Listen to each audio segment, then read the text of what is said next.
Good evening and welcome to Apex Esports League. I'm JT and tonight we're live on iRacing for the Pagnian Advanced Simulation Supercars Championship. We are reaching the halfway point for the series, and that's round 5 at Watkins Glen International in the boot formation. And then for the session tonight for round 5, we've got 10 minutes of practice, 10 minutes of qualifying, a 40-minute race. Weather is generated, time of day is late afternoon, and the cars are capped at 47% fuel. In our standings, coming into round 5, we have Tim Mulford extending the lead to the championship. A little bit of movement in P2 and P3, where we have Matthew Scholes in 2nd place and Anthony Visma in P3. Last week, at Phillip Island Circuit for round 4 of the championship, we had Connor Nixon come through with the race win. And it was Tim Mulford in P2 and Matthew Scholes in P3. And the fastest lap of the race, scoring those bonus points, was Anthony Visma. And we'll take a look at the track. It says 11 corners at Watkins Glen International boot. Currently 20 degrees, 82% humidity. It's partly cloudy and there's some strong winds there. And we do have Ryan Carlson joining us tonight as well. So it's going to be a good one to have Ryan back in the booth again with us. And then the track length here is 5.41 kilometers as well. We did miss that part. So we'll jump over onto the track now. Get some audio and bring in Ryan. And good evening, Ryan. Thanks for joining us in the booth again. Thanks for having me again. I've come with a little bit more research this time, but I've only had 10 minutes to do it, so here's hoping it'll be enough. Hopefully so. I'm pretty sure we're going to be having a fair bit of action going on tonight. Watkins Glen with the V8 Supercars. Definitely hope so. It's a very high-speed track, this one. Through the SSD, you can just make it through flat if you take the right line. But if you're even half a metre off that line, you've got to lift way off to lose 30 k's an hour down the straight. Yes, definitely.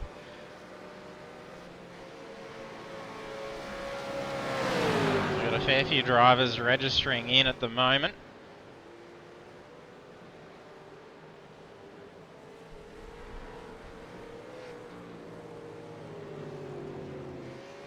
Some good first times coming through.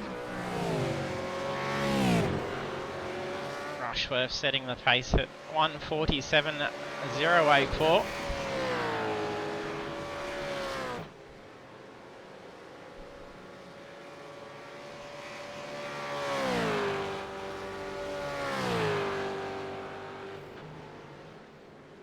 John Gallen only a 10th difference so far in the practice.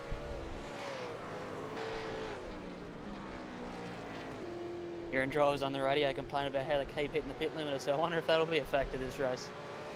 Yeah, it could be.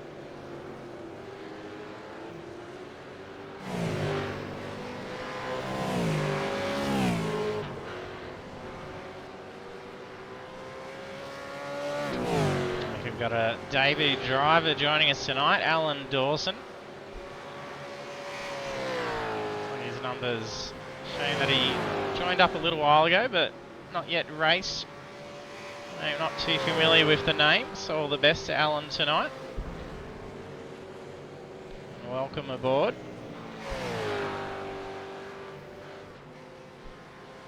Benjamin Hopper also debuting. So all the best of luck to Benjamin.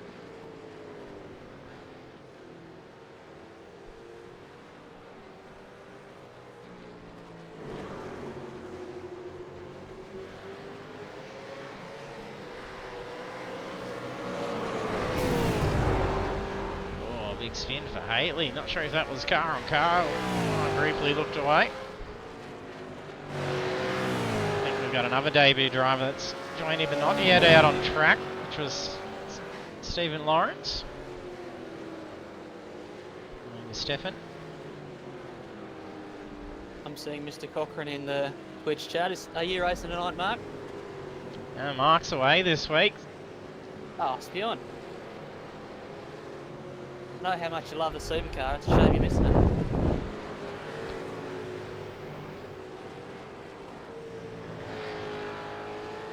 Thanks for jumping in the stream, Mark. Showing support for the team. And Simo as well.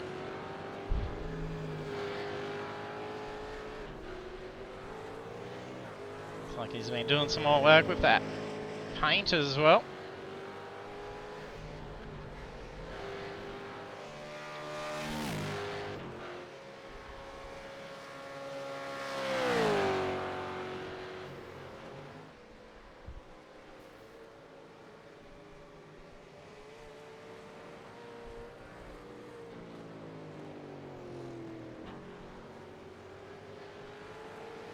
Watkins parking up now, it's just kicking everyone over into the qualifying now. 10 minutes to get that qualifying time.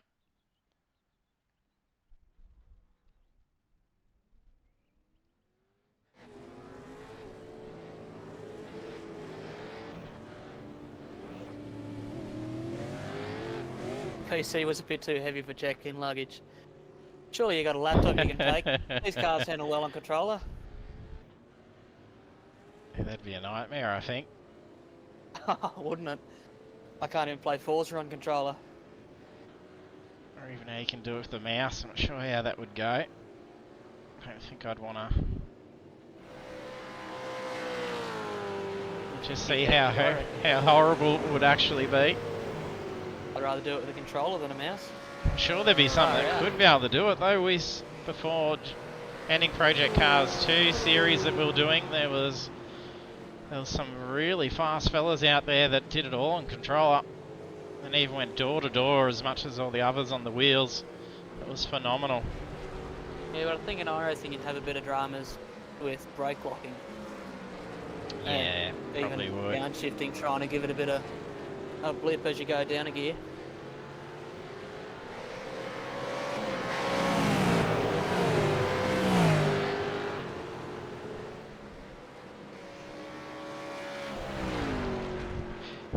Mark says the controller might make him go faster in this car. Challenge accepted for the next Monday, Mark. I don't know, I tried Project Cars 2 with a controller in the Supercar, I definitely wasn't fast. Yeah, I couldn't handle it. When I first bought the title and didn't have a wheel yet, and didn't know what I'd quite got myself into. Yeah, 100%. I was only using controller on a V8 because I broke my ankle at the time, so I couldn't use the pedals. That was the therapy I had to try and get me through it. Yes, definitely.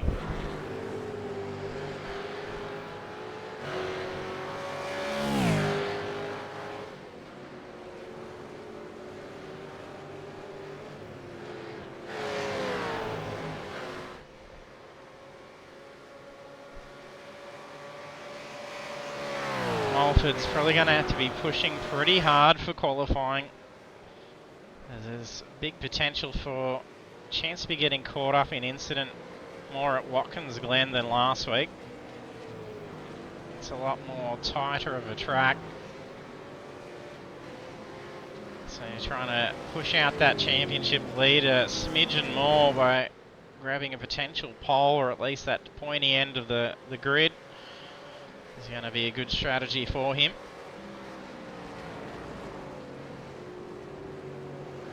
A couple of bad runs with Visma in the last rounds.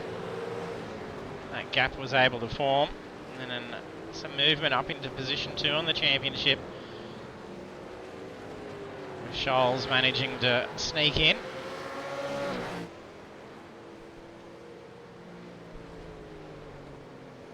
We haven't seen for a while again is Seth Brown.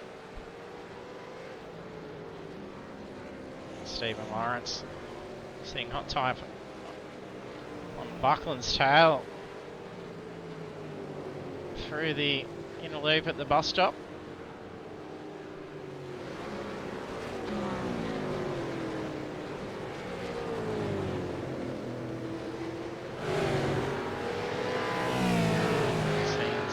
Pretty big speeds out there. Top speed so far in the session, reaching 300, was Ricky Hyde. So it would have been definitely sitting in a good slipstream there. So you usually see around 290 to 295. It starts to peak around that point.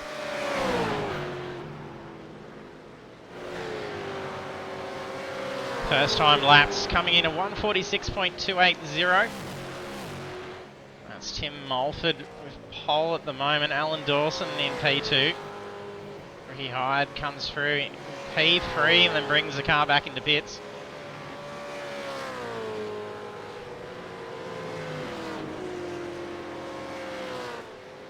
And the first 5 drivers so far all within that 146 margin.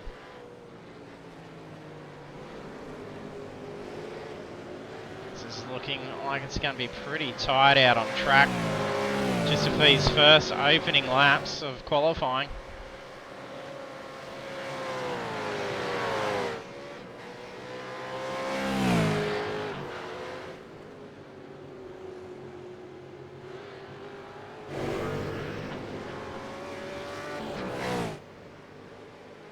We'll jump on board for a lap around with a driver in a moment. We'll see who's nearly close to completing a lap. Looks like Mulford's going to be the closest to cross the line at this point. He's up on the last couple of corners.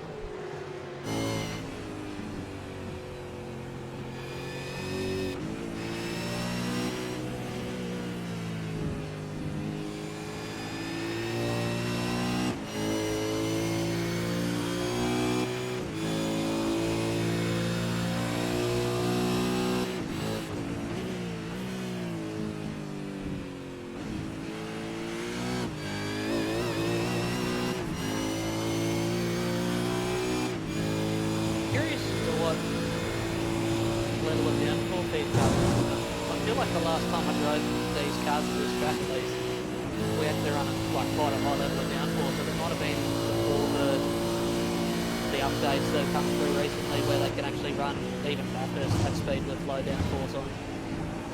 Because he takes a lot of curve through there, doesn't he? Yeah, he does. Interesting if that earned him an off-track penalty. Not getting too wide there, does?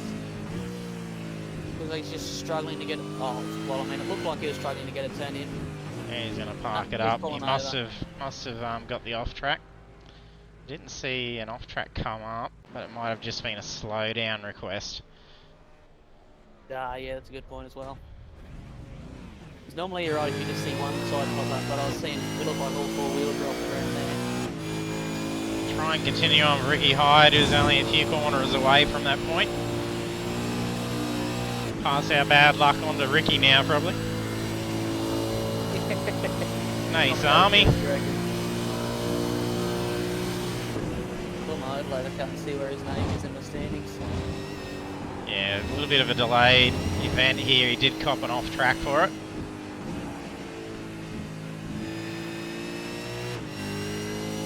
Hyde sitting 5th. He's doing well for Sector 1.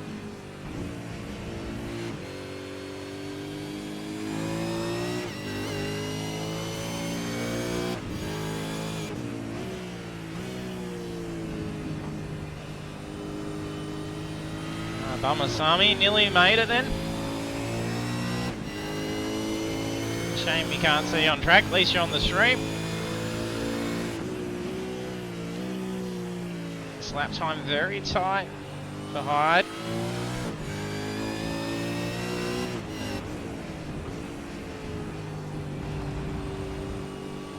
Actually, the apex there really nice. Yeah. This kind of super slippery. Always struggle getting the power down. I find it feels cool getting the neutral steer to get through the corner, so you're still turning even though your wheel's straight, but then 3 laps later you don't have any tyre life left. You realise we've got another 20 laps to go. You think, oh, it just makes contact. Oh no! Straight into the water barrel. That's unfortunate. And we've had a pole change as well. Peter Vanderkrant. Have too. So, and the second between them. Actually, the top 4 are only separated by 4 tenths. 3 tenths. Yeah, very close.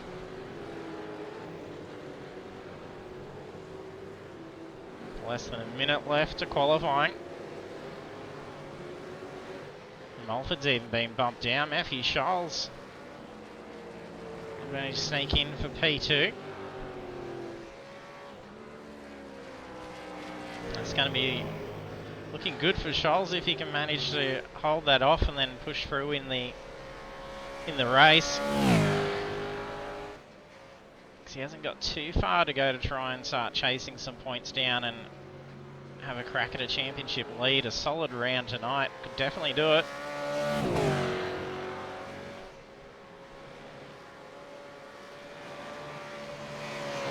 So a defensive line for Mulford to try and defend that series lead. Is try and stick as close in the results to Scholes as you can.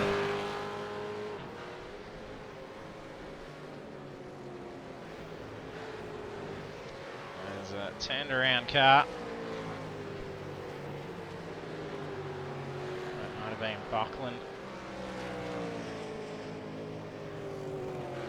Oh, Visma's just come through with pole. And parked it up straight away. So that's the last lap's qualifying done. Oh! Like Buckland recovering, coming down to the last corner, and Mulford got checked up and made some contact. So that's qualifying complete for these guys.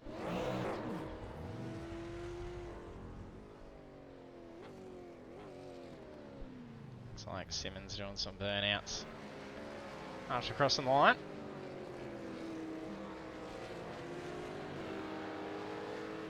Qualifying scrutiny can sometimes sting you a bit though for that.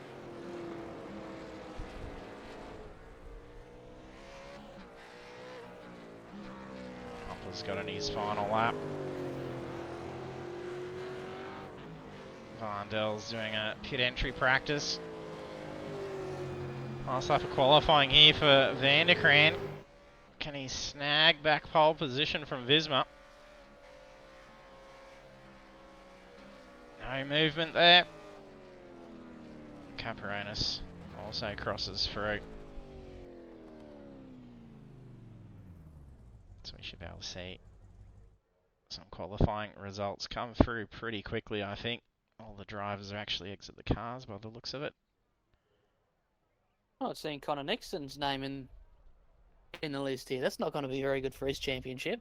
I've seen him register. He's in my data here, but whether he's joined in time to be able to make the start to the race or not is going to be the question, I think. Regardless of the outcome, it's still not going to be very good for his championship unless he can put down an extremely solid Shane Van Gisbergen-esque kind of race. Yeah, definitely, especially if we're already missing one round of the series.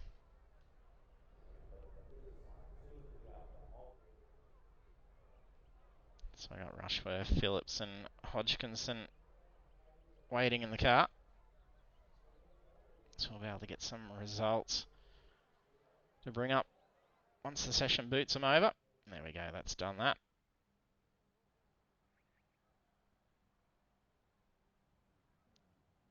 Let's bring up those qualifying results now to the screen. And we have qualifying for round 5 of the Pagnian Advanced Simulation Supercars Championship at Watkins Glen. Anthony Visma takes pole position, and the rest of the grid is then Peter Vanderkraan, Matthew Scholes, Tim Mulford, Alan Dawson, Mick Clifton, Ricky Hyde, Jim Caperonis, Andrew Rushworth, Stephen Lawrence, Russell Gander, John Gallen, Adrian Simpson, Callan Hodgkinson, Jackson Frewer, Jason Schooler, Scott Perrins, Justin Haitley. Takes us up to position 18, and then 19 onwards is Shane Newens, Tony Phillips, Phil Buckland, Stephen Lucker, Stephanie Piccoli, Gordon McCulloch, David Simmons, Benjamin Hopper, Connor Nixon, Seth Brown, Sebastian Varndell, Brad Hayes, and Josh Harvey.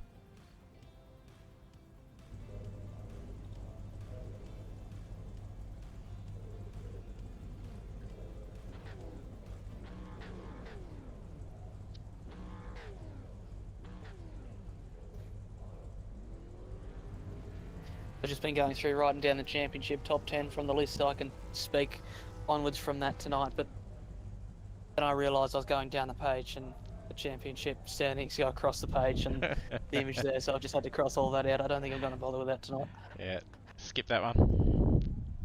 I'll write it down when I get a bit more time. I got home at, well, I mean, I booted the computer up at 20 past 7 for a 7:30 start.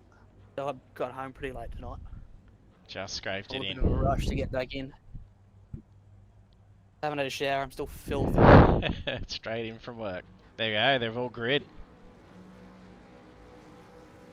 No delays here. Green, green, green.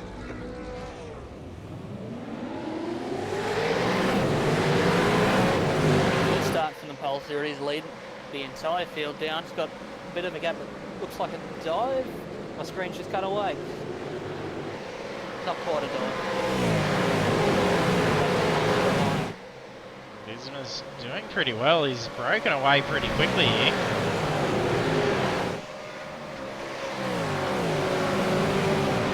Some contact. What you want to do. For Hopper and McCulloch by the looks of it. Not sure if the two came together or if it was standalone.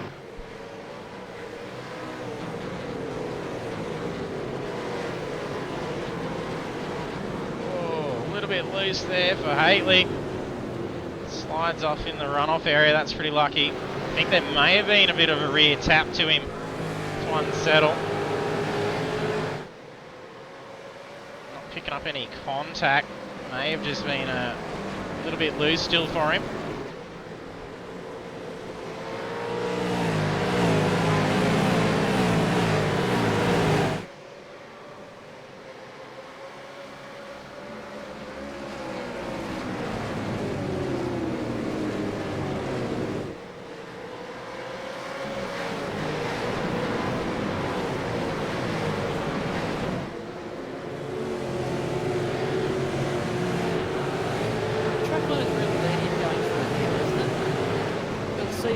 Going over the line and curving one after the other, but you surely can't do that. Get rid of that. Oh, turn around for the 215. Yeah. Newens has gone off. Oh, I think he's actually clipped into the wall. That section of wall there is absolutely shocking for that.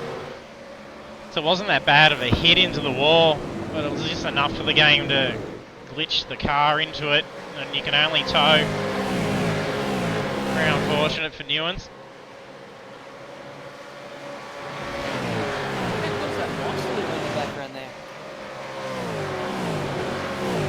Back through to see who that was.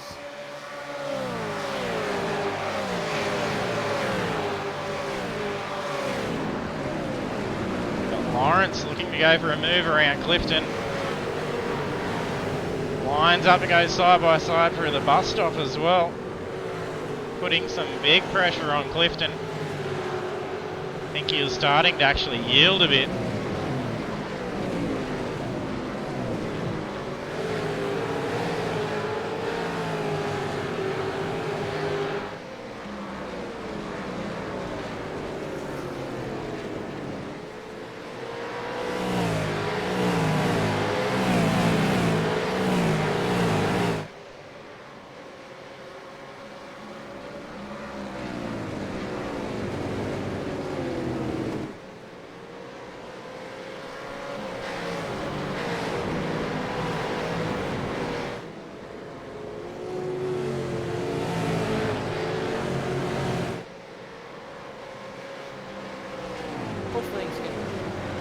Aside from the couple of single spinners, it's been a relatively clean start in this race. Yeah, not usually expecting to be that tidy. Oh, bit of wall contact from Visma. Pushes the car all the way out through to that exit line. I was going to say that there's a spin in the background. Neon's back out on track now. Oh, Simpson's just come in. Cole is just coming behind. Not sure if that was an intention to come in or if she just had that same spin that we saw with Hyde crash into the water barrels. It's definitely super hard to get the power down in that final corner because with the lock diff especially, you've just got to trail the brake all the way in and then you get to the apex, try and get on the throttle and just get super taily super quickly, and it's hard to keep on that limit. Where it's fast, it's very easy to step over and end up in the water barrels as you saw in qualifying. Yes, definitely. We're pretty much seeing qualifying times being done out the front here by Visma as well. 46 flat was that last lap. Yeah, right. Scholl's behind, 2 tenths difference. And even Mulford, only 2 tenths off.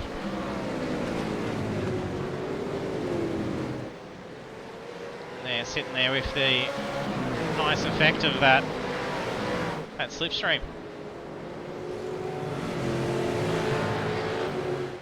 Visma's got great pace, but he's had a heap of bad luck where it has pretty much seen him try and get through the entire field the last couple of rounds.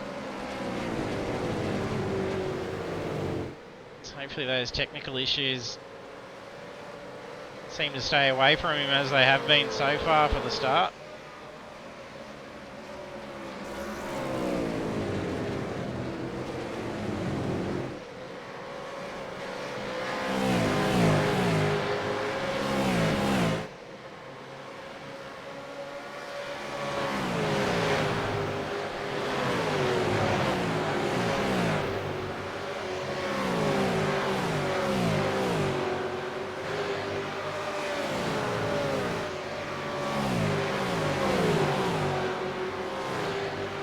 Nixon's done pretty well. He's managed to move up halfway through the field.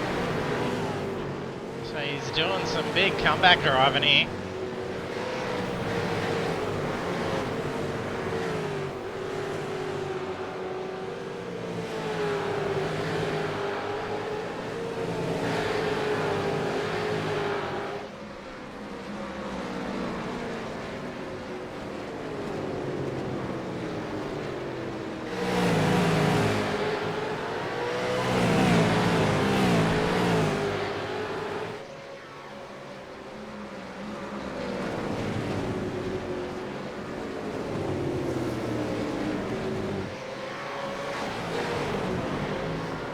Like that humidity is increasing. It's at 88%. Track temp's 21 degrees. So it's pretty great out there on that track.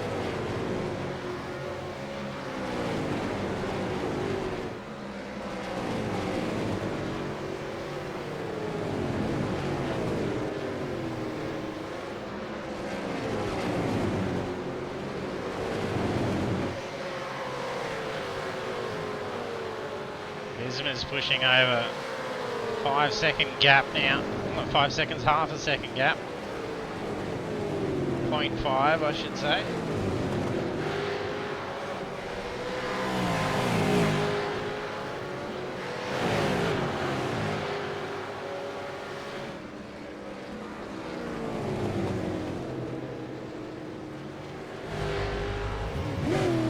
There's been a spin.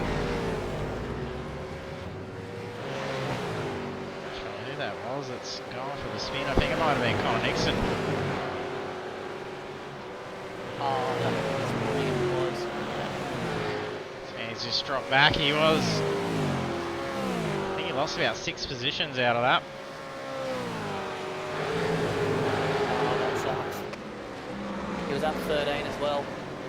Vanderkrant and Lawrence side by side. He's in the pits now.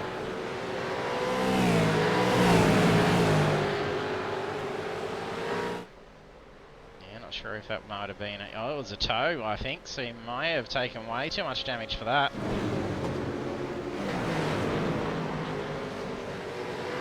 Like we've got a little bit of a 4-way fight starting to form up here for P5.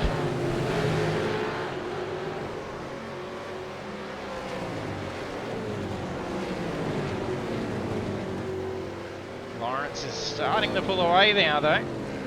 Hyde's got Vanderkrant and Clifton right on the tail.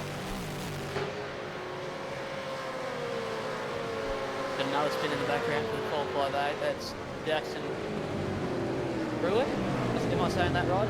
Yeah, I believe so. Oh, yeah, car's not driving real straight. He hasn't got too far to get back to pit lane. Got a bit of scuffing on the door on the other side too.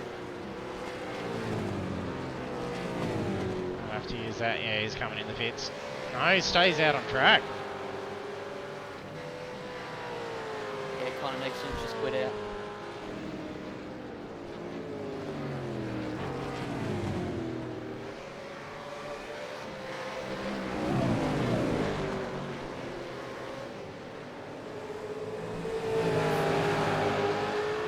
That he's connected but also manually disconnected. So I'm curious at what order that's actually supposed to be. I wonder if he's got some tech dramas that might have been giving him a bit of grief at that time. Harvey's just It says been it's to the manually pits. disconnected. Yes, that's exiting yourself.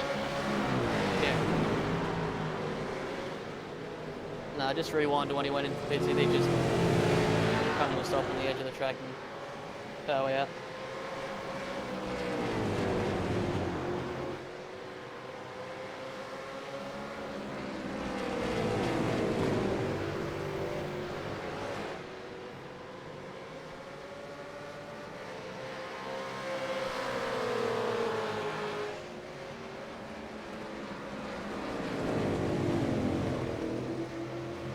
Bismar's holding that similar gap. He did lose a couple of attempts through the first couple of corners though. Put down some good pace through the S's and he might be alright.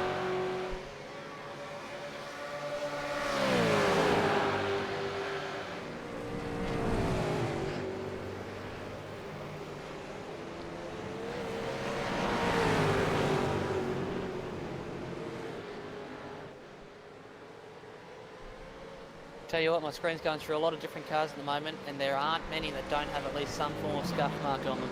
And there's some missing bonnets too, so there's been some heavy hits.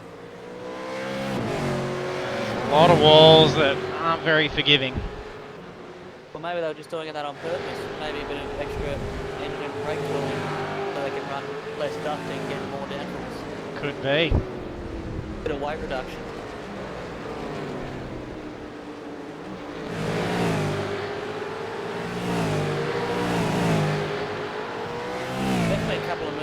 Movers and shakers up the board. I think Seth Brown's got the most amount of positions gained. He's got 16 up, he's currently sitting in 12th.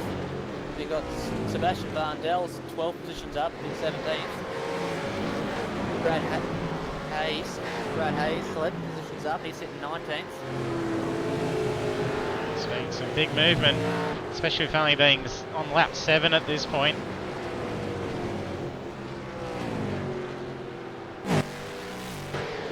I think tyre wear is going to be an issue in these races. Or at least the drivers don't think so. Not a whole lot of debating going on. Just the way I like it. I always love watching the 90s V8 replays. I've got a USB in my car that I just watched to and from work that's got like the 93 when they first went to the 5 litre V8 formula. Yes. And I just love seeing that, just the super hard racing. They're just smashing the cars and going sideways everywhere. They're not conserving anything. No, they love the machines. Modern supercars because they just conserve all the time. Everything's just conserve. We don't want to watch them conserve. We want to watch them bash doors. We want to watch them sliding around. Yeah. Good bit of muscle. Bit of biff. Because what I'm liking about this at the moment, because it must be because of the reduced fuel from the tyres will actually last 100% pushing it the entire way. Or at least 90% pushing it the entire way. Yeah, for Watkins Glen, the cut of fuel should be enough for him just to manage easily to the halfway point without having to try and conserve. Where there's a little bit more strategy at play for Phillip Island just to try and make sure you got enough to be able to push for that last bit.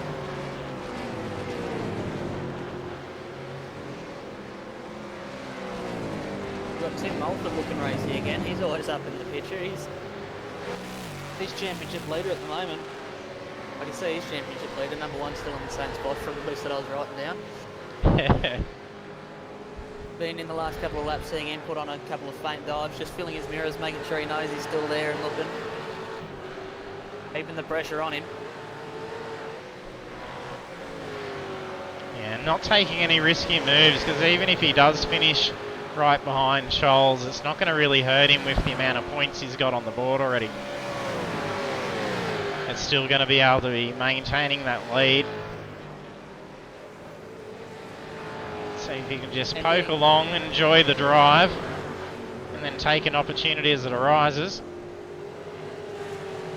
And being such a high average speed circuit like Watkins Glen, all the corners are super fast, so you get a lot of aero wash in these cars. So he might be going flat out and absolutely pushing. He just can't keep the grip on the front end to make the move up the inside. That would be the case as well, definitely.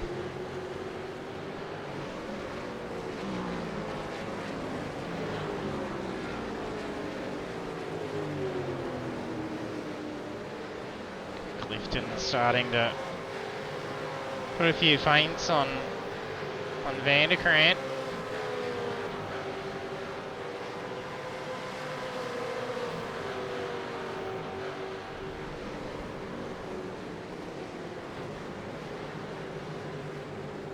My Delta's saying he's half a second off the back of him at the moment, but I'm looking at your stream and he's definitely closer than that. Link line updates every time he crosses the start line still.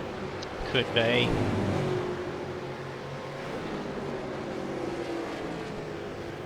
But that's saying 2/10 into the second last corner. I think Vanderkrant may even have a bit of damage he's contending with as well. There's some heavy scraping up the right hand side. Doesn't look like Clifton is pushing too much. Just keeping that similar gap. He's lined up to the mirrors a few times, that's about it. Would even be helping just sitting in the draft, I should say, just so he can lift off a little bit in the straight, save even just a couple mil of fuel, because every couple of mil that you can save a lap, it'll help you as soon as you get to the pits. Yeah, it definitely will. You don't have to burn tyres and Just burn save an extra second is more than enough to be able to jump him in the box.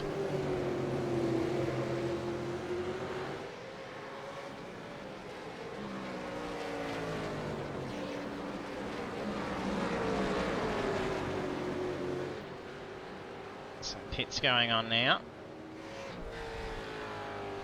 Barndell and Hodgkinson.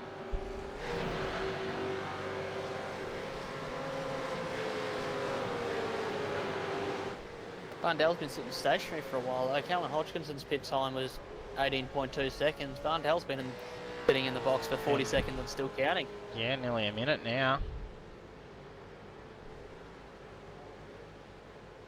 Has he had prior issues go on? Could do, unless he's coming a bit too hot and he's got a 45-second hold as well to contend with. Yeah, good point. Should be within pit window. I wonder if he's actually in the car.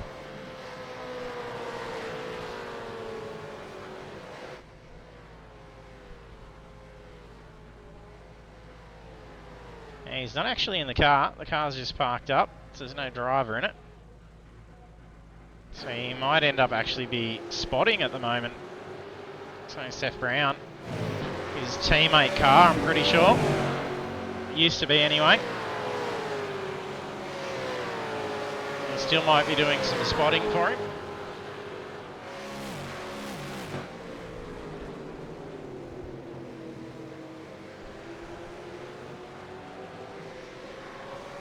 While Connor Nixon might not be winning the race, he'll definitely win the longest pit stop time for the night. He's currently at 10 minutes and 33 seconds.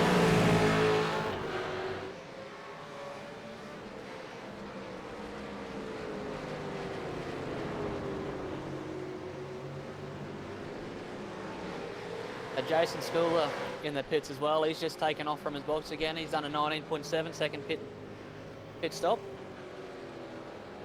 And that's just the time he's been in pit lane. That's not including the transit time. Yeah, 52 seconds with transit. So it's a pretty quick stop.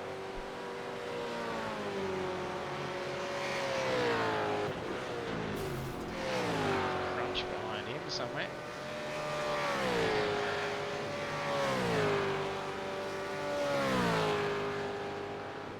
Looks like that humidity's increasing a fair bit. Well, there we go. We got Scholes and Mulford both coming in the pits. Cloud of smoke as they hit the anchors to bring it up before the pit entrance.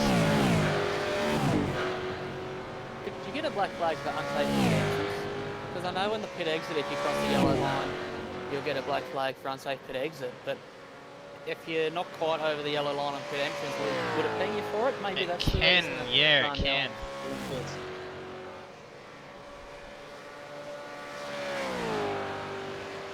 Yeah, I don't think Vandel's exited now. Yeah, he's retired. Yeah, he's gone. I've just had a thing pop up saying manually disconnected for him as well.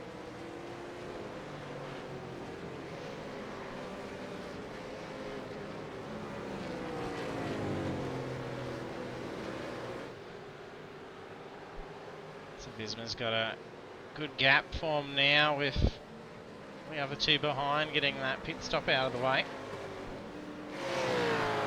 And Mulford ends up getting the pass in pit lane as well. Just about to ask that question. My screen's not focusing on it at the moment, but I noticed on my overlay it said that Mulford got a 19.3 second time, whereas Scholes got 20.9. So he must have been using a lot more fuel to have it that long, unless he was doing repairs. It could have been a little bit of a fast repair, just add that little bit of extra time.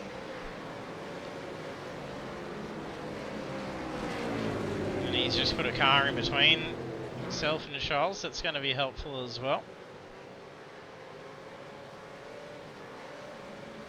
Saved a whole 2 seconds on the journey down pit lane. Visma comes in now.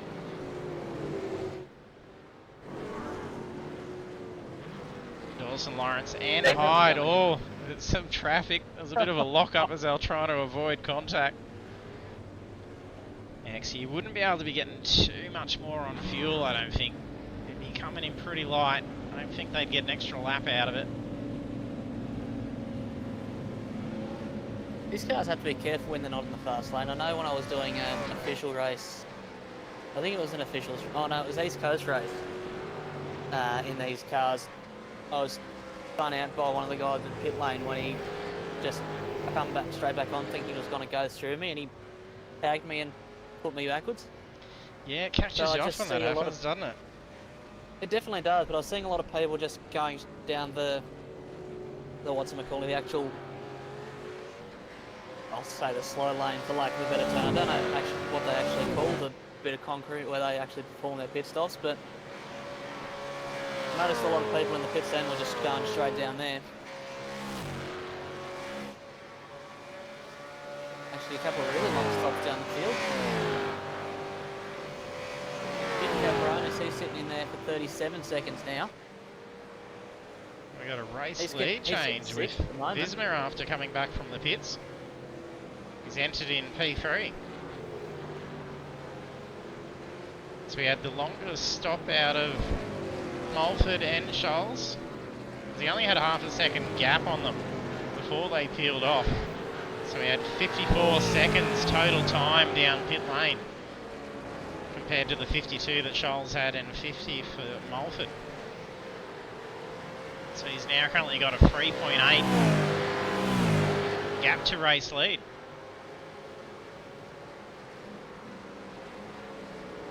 So that pit stop can make or break.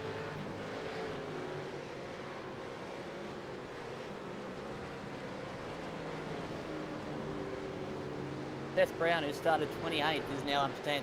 He's made it to the top 10.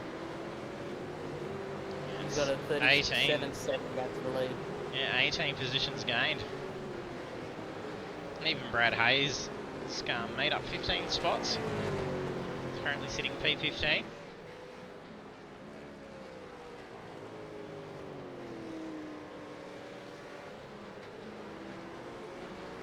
Starting to get a few little gaps forming after those pit stops. There's a fair bit of train until that point.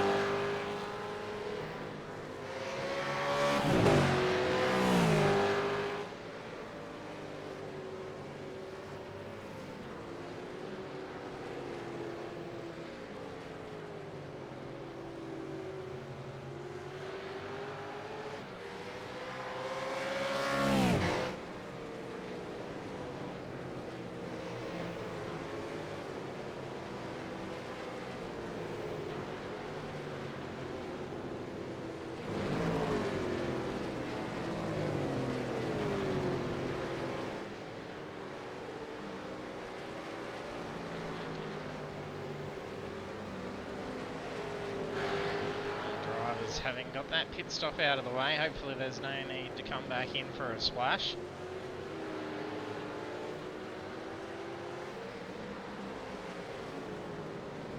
So we get that nice sunset glow over the track sections now. So there might be a few blinding spots.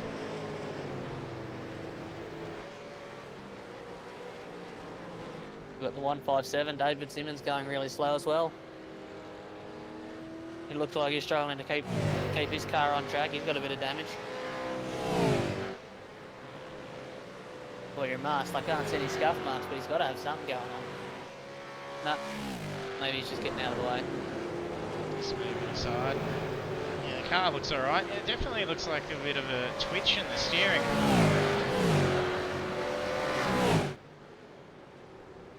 Might be contending with a little bit of steering damage.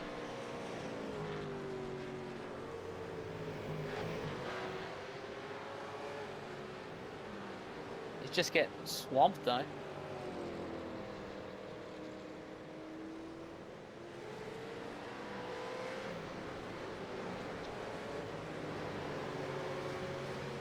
Couple of gaps starting to form now. Not sorry, form, but shrink back in.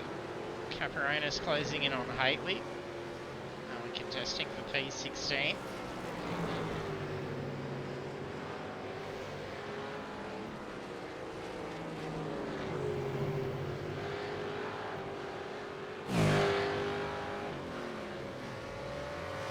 Caperonis going to go for the move. Down pit straight. Can he pull it up in time for turn 1?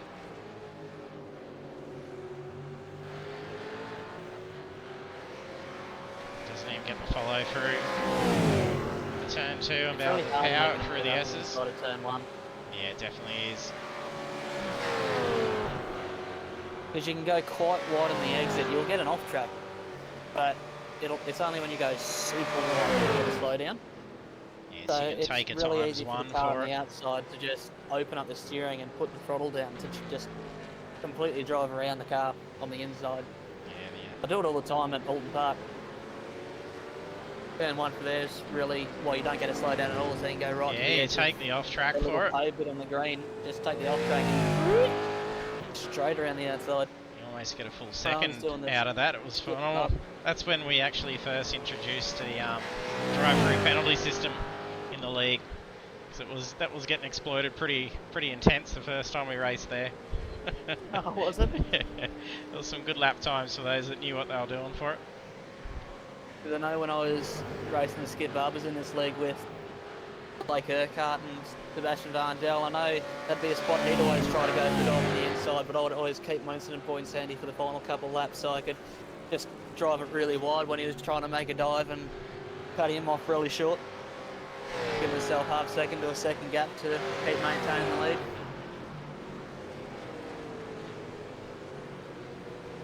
Before my VR headset eventually disconnected and I was out of the race.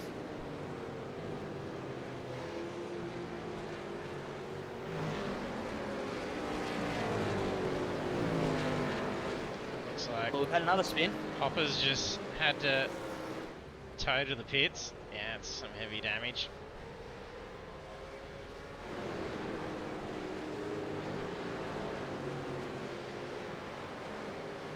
Tell you what, it's on for young and old between Mulford and Charles. They've still got a 3/10 gap between them. Well, Yeah. something between 3 and 4/10. The Yeah, lap but- car's in the way now. Heap of damage on him. He's not going to get out of the way in a hurry. Yeah, it's Phillips by the look of it. Yeah, the Milo car's coming in to the pits, I think, from the look of that. New Tony Phillips.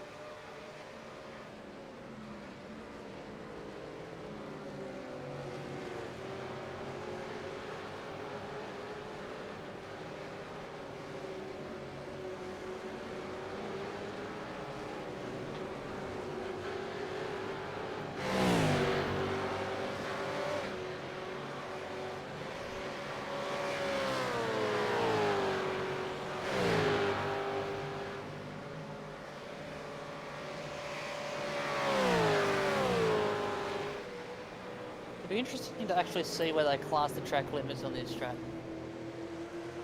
know there's in the rules for it in game, there's a fair bit in there where it determines an off track.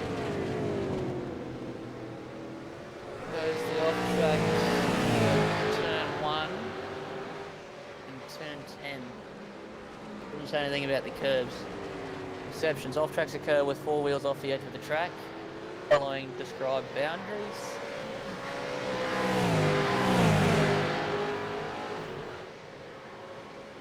Visma's caught up pretty quick, considering he was trailing by 4 seconds.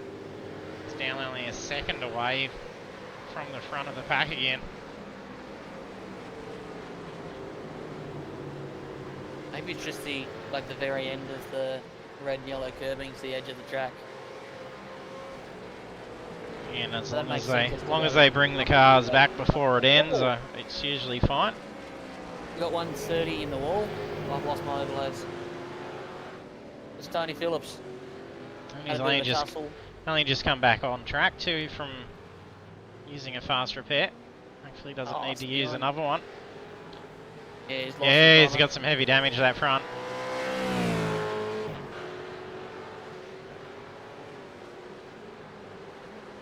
It's only a 10-second stop, so he didn't come out on green tyres, I don't think. A little bit of swallowing in turn 1 as well. Roy's complaining about blue flags over the radios.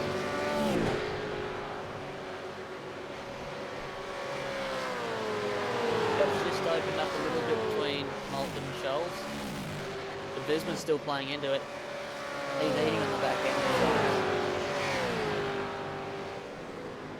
Definitely. Oh, iRacing's just cut away. Oh, you've just lost yours. No, I just lost my view on the leader as they were going for moves. Most exciting. There we go.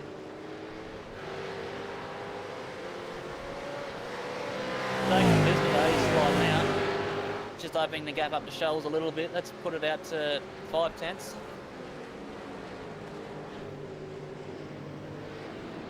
Ooh, big crush. Benjamin Hopper. And that car's coming on. Trying to avoid it. I think the car's... Yeah, the car died. He's had to tow that. Shame. Not sure who the car was that... I think it might have been Thruer that came around. Made contact to him. Hit hard on a blind corner with the car stopped on the line. Yeah, it definitely is. Yeah, Visma and Scholes now going for it. Visma goes for the outside line through turn 1, so it's going to be definitely in for the pass. Instantly puts a gap on through turn 2. If he can stay close enough, he can go for a dive into the bus stop, but it's super hairy trying to go too wide through there. It's just a pretty single-lane groove. It's possible, but not very easy. He just keeps it in.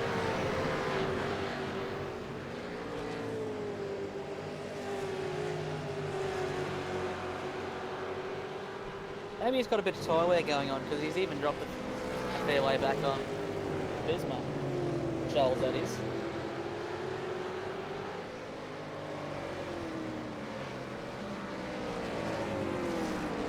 You got Mulford flashing his lights at lap cars. Bellingham is coming through. He doesn't want to lose that gap. There's Luckhurst moving aside for them.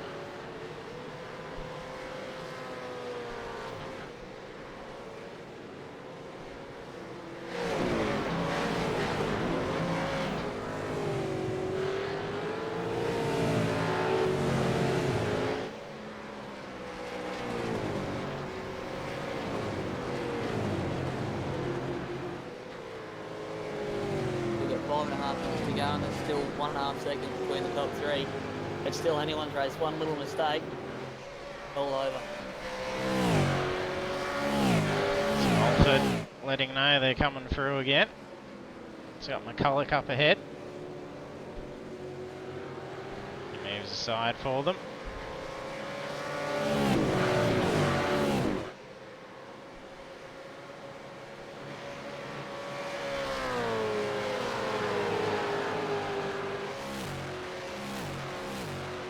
lap 20 for them to be sticking this tight like they have for 20 laps. They've done some consistent driving.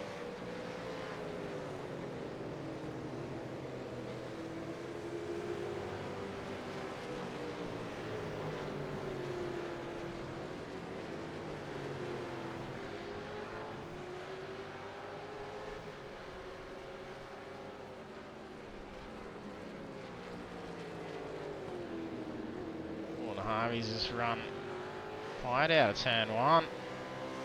I think Simmons is able to capitalise on it. Surely be a slowdown request there. Yeah, he's well off the pace.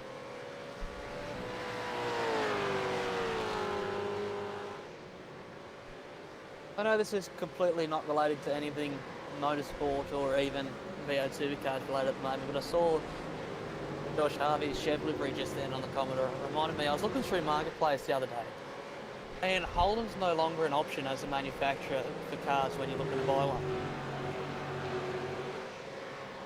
Is that for new stuff? No, just Marketplace. When you're looking for your second-hand goods, you can't put Holden Commodore anymore. Yeah, very interesting.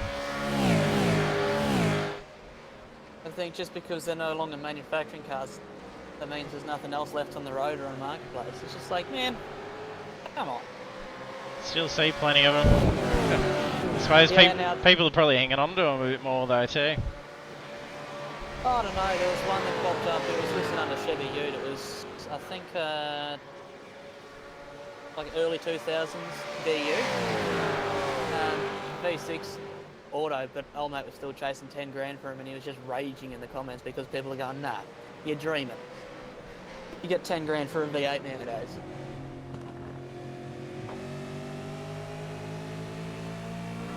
But everyone was laying into him because he was listed under Chevy Ute. But then I went in to try and look for Holden Commodore, and I just couldn't find Holden listed anywhere, so he had to put Chevy Ute. Yeah, otherwise you can't list it. Look at Visma closing in just here, a little bit of tyre squeal. As he is combating that understeer. Looked like Scholl was getting Taylor in the background too, so they're both having opposite problems with the same effect. Super wide on the exit of the hill. Coming into turn 9, 110 k's an hour. Trying to get it around towards 10.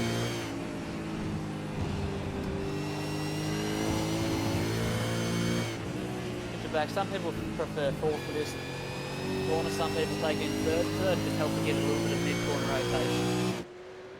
But it really just depends on how your car's handling at the time, I suppose. If you're super tailing, then you'll go fourth. If you're super understeer, you want that extra bit of turn, you'll go third.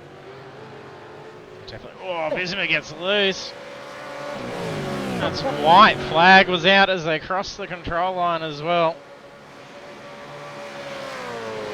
Well, it's just what Mulford was looking for in his mirror too. Give him a little bit more of a gap. He's got it out to half a second now. Still a second between him and Scholes though. Just got to fight that last lap adrenaline. It's so easy for it to take over, and you watch that mirror too much. Miss that break point.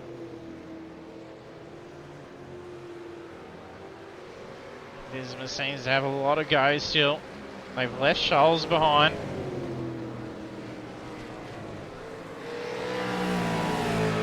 As much as Mulford probably wants to be able to take the win, if there's a risky move, he probably doesn't want to get caught up in it.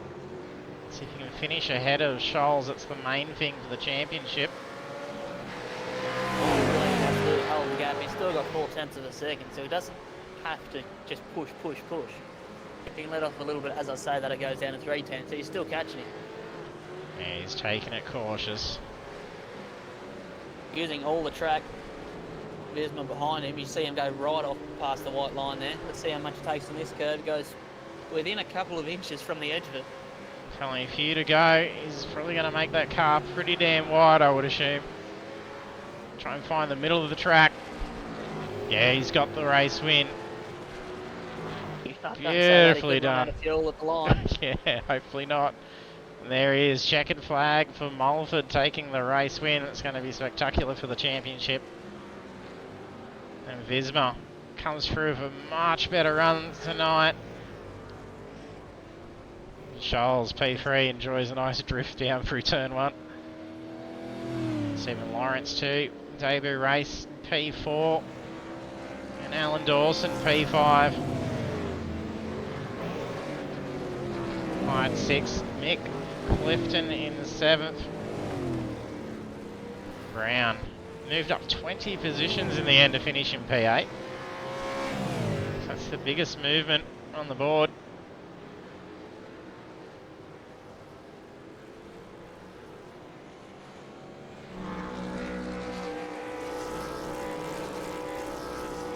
There's some burnouts going on. Mulford's smoking up. Who else is probably doing them? Oh, Scholzy's getting some good donuts in.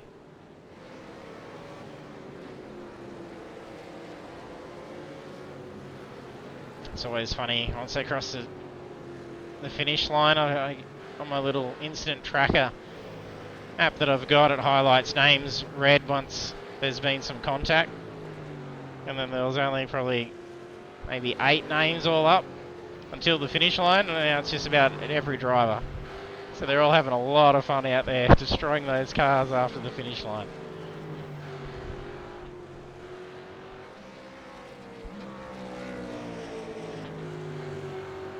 Buckland and Phillips across the line.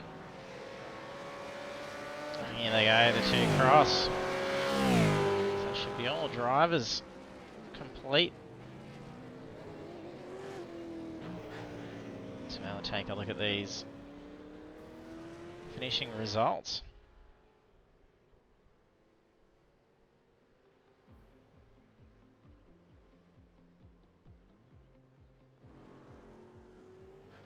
Round 5 of the Pagnian Advanced Simulation Supercars Championship. We have Tim Mulford take the win.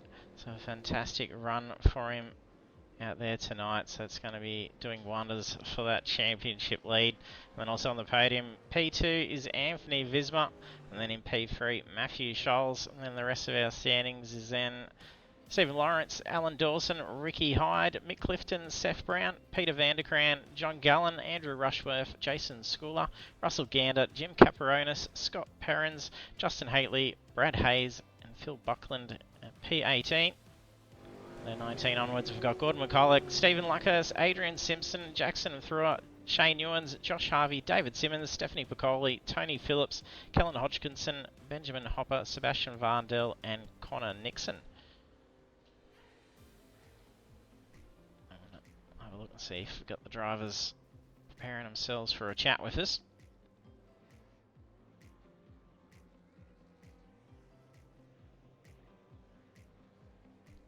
Tim's up and running for us, right? That's good. And congrats, Tim. Cheers, mate. Finally got the duck off my back.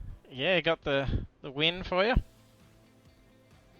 And then you had Visma really probing towards that back end until he got a little bit loose. So you probably were able to breathe a little bit easier in that final lap for you.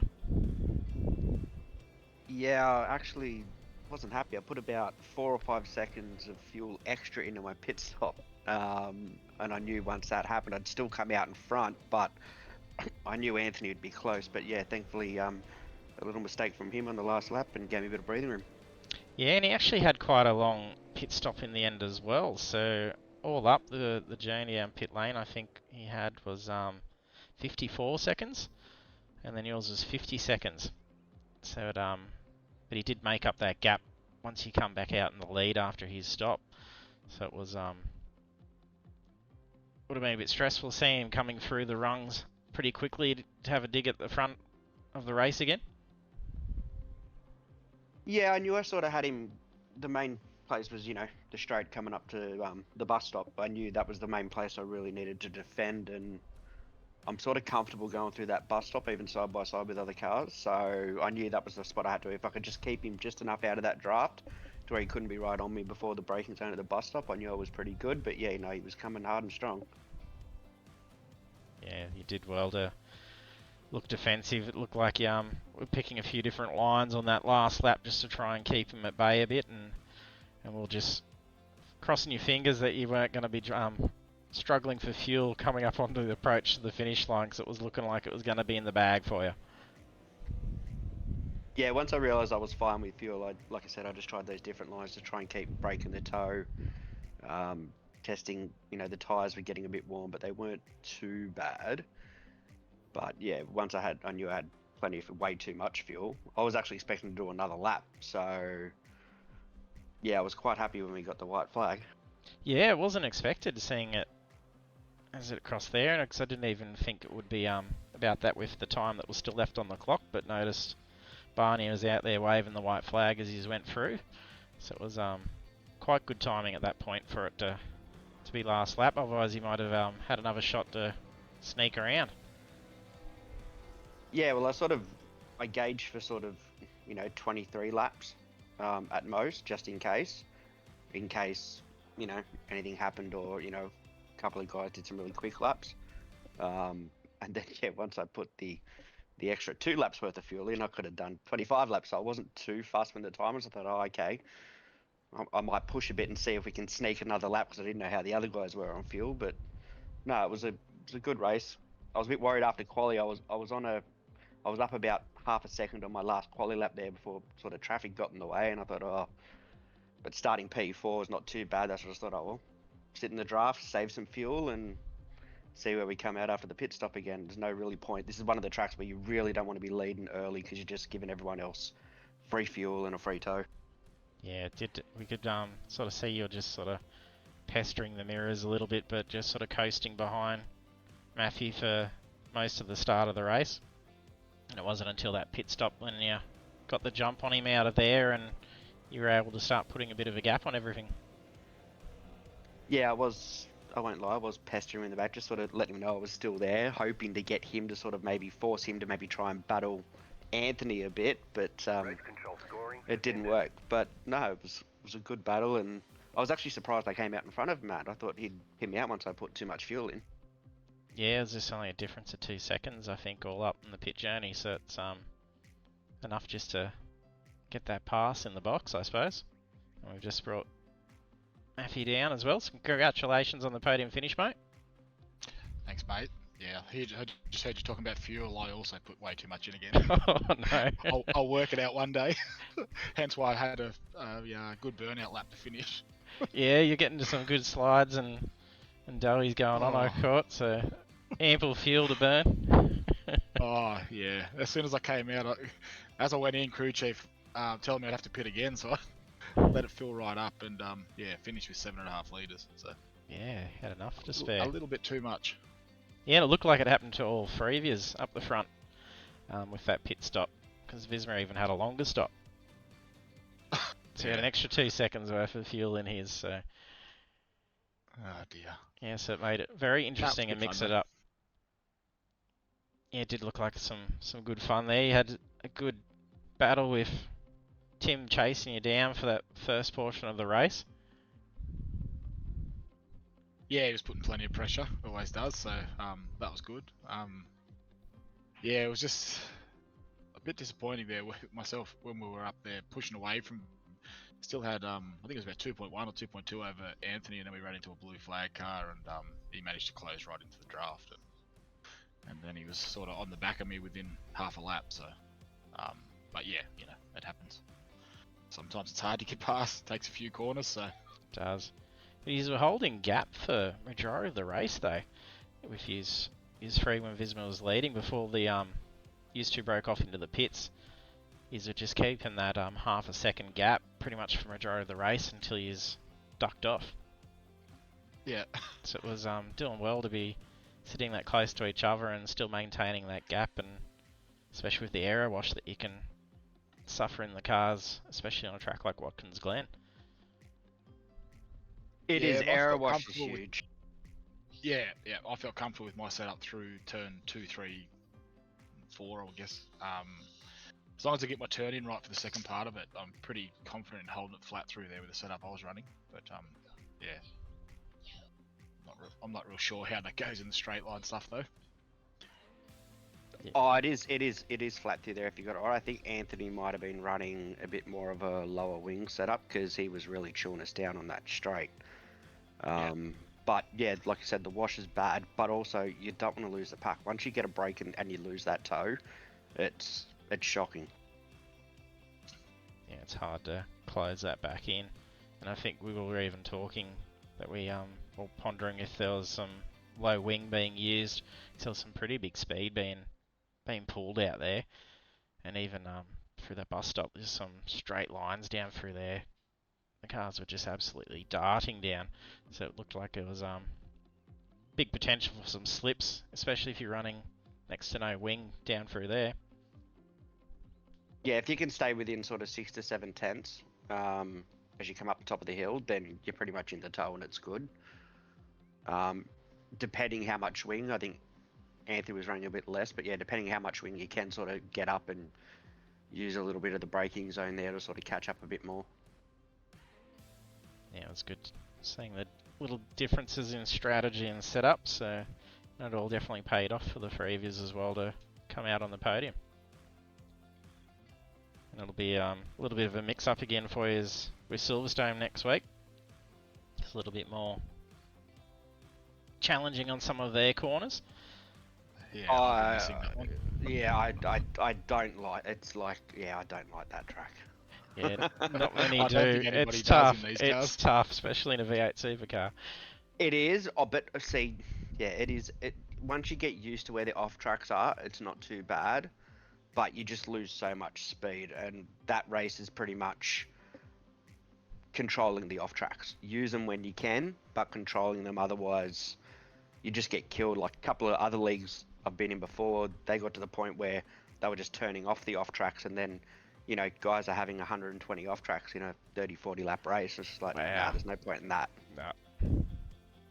Yeah, that's going to hurt, especially with the drive-through penalties. So it'll be a big game just trying to control that, and especially try not to cop any of those slowdown requests as well.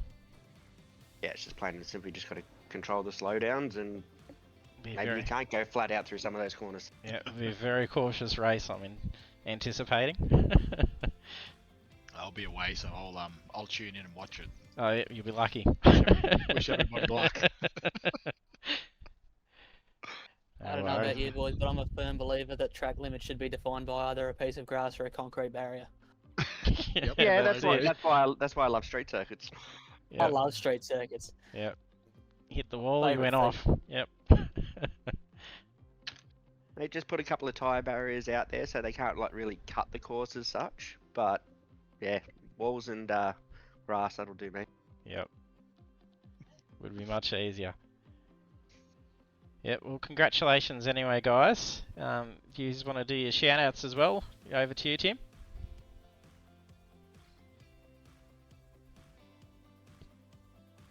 We lost Tim. Helps if I push the Shout right out to button. Jim. There we go. There he There goes. we go. Muted himself.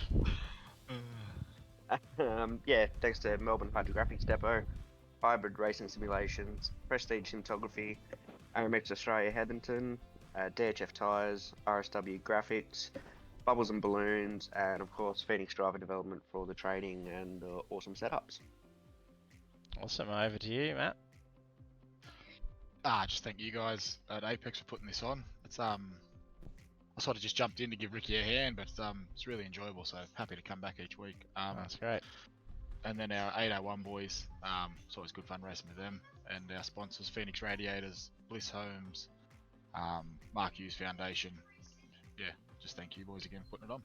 Yep, no worries. Much appreciated. Well, thanks, guys, and good luck. And we'll catch you in the stream next week then, Matthew. But and all the best of luck on the Championship League going into Silverstone next week, Tim. Yeah, I'm not going to count any chickens or be comfortable until it's the final race because I know what can happen in iRacing. So yeah. No worries. Well, fingers crossed for you anyway. Cheers, boys. Thanks for everything. All right, catch up. Thanks, guys. Cheers.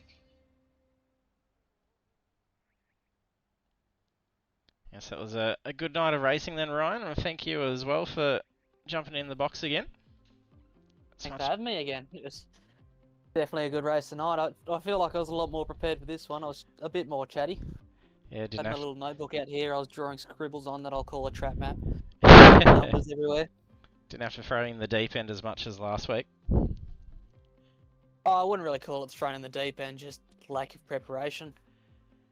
That's alright. Well, that as well as lack of knowing anyone's name and pronunciations and numbers and paints. It was a bit easier this week. Yeah, start getting some familiar names back up that you're seeing. Makes it a whole lot easier. Yeah, 100%. I look forward to seeing the booth again next week. Yep, look forward to being here. Thanks for having me. Alright, thanks Ryan.